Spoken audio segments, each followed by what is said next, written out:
This hearing of the Subcommittee on Delivering on Government Efficiency will come to order.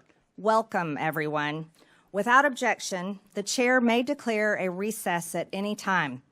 Also, for today's hearing, Chairman Comer and Ranking Member Connolly will each be recognized for 1 minute after me and the Ranking Member provide our opening statements. I recognize myself for the purpose of making an opening statement. Good morning. Today, we begin the first hearing on the Oversight Subcommittee on DOGE. This committee will be laser focused on bringing full transparency to waste, fraud, and abuse within the federal government and presenting the plans to fix the tremendous problems we expose. We as a country are $36 trillion in debt. That is such a stunning amount of money. It's absolutely staggering to even comprehend how we as a people, we as a country, found ourselves here. This is not a Democrat problem. This is not a Republican problem. This is an American problem. To make it clear for everyone, not only are we $36 trillion in debt, but the compounding interest on our debt is also growing out of control. Even if we decided to defund the entire federal government, we cannot escape our debt and the compounding interest owed on our debt, which grows bigger and bigger every year.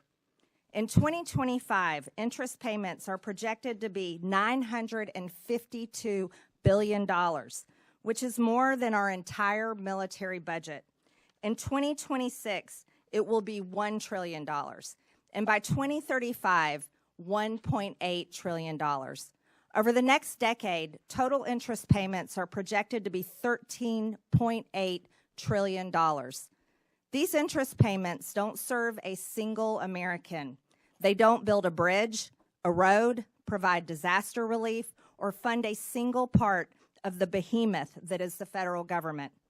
These interest payments pay our masters who own our debt, and the American people are in debt slavery to everyone who owns our debt.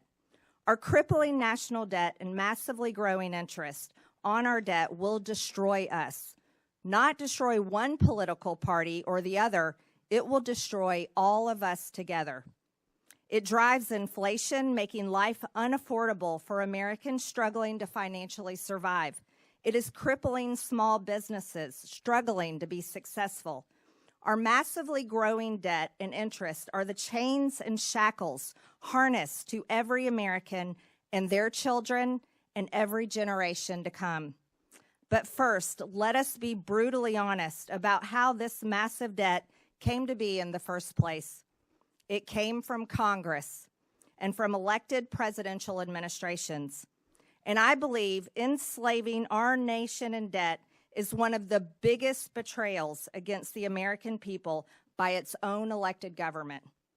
The American people's anger over this betrayal is what gave birth to the concept of DOGE, the Department of Government Efficiency.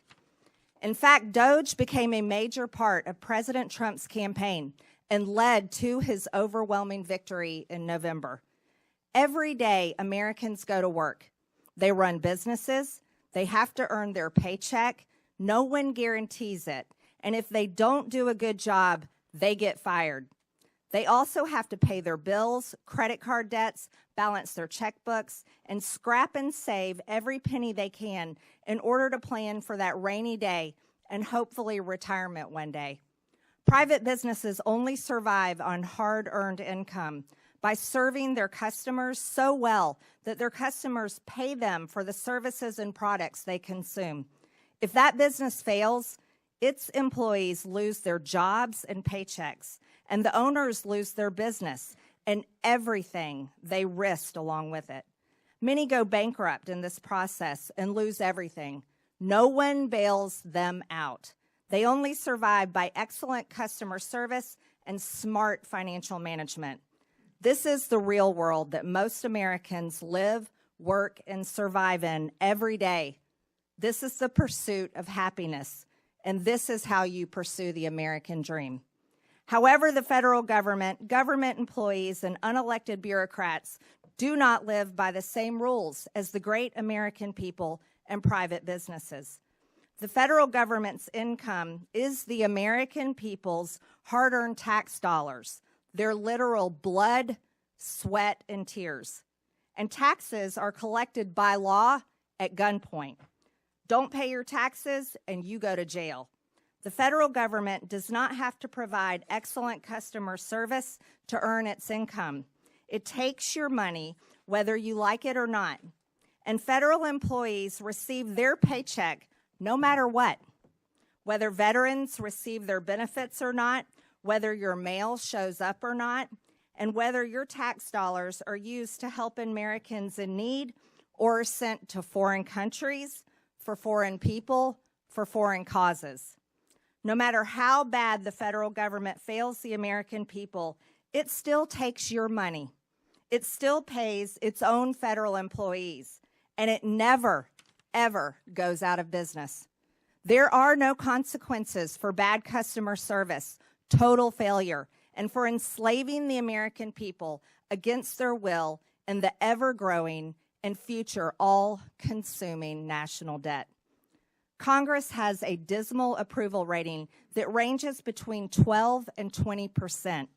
I don't blame the American people one bit for their sentiment and disgust. The American people will be watching this committee and how we tackle one of the biggest problems of our time. While we are a committee made up of the opposite far-reaching corners of Congress, we were each elected to serve and represent the American people and how their hard-earned tax dollars are spent. We as Republicans and Democrats can still hold tightly to our beliefs, but we are going to have to let go of funding them in order to save our sinking ship. This is not a time for political theater and partisan attacks. The American people are watching. The legislative branch can't sit on the sidelines. In this subcommittee, we will fight the war on waste shoulder to shoulder with President Trump, Elon Musk, and the DOGE team.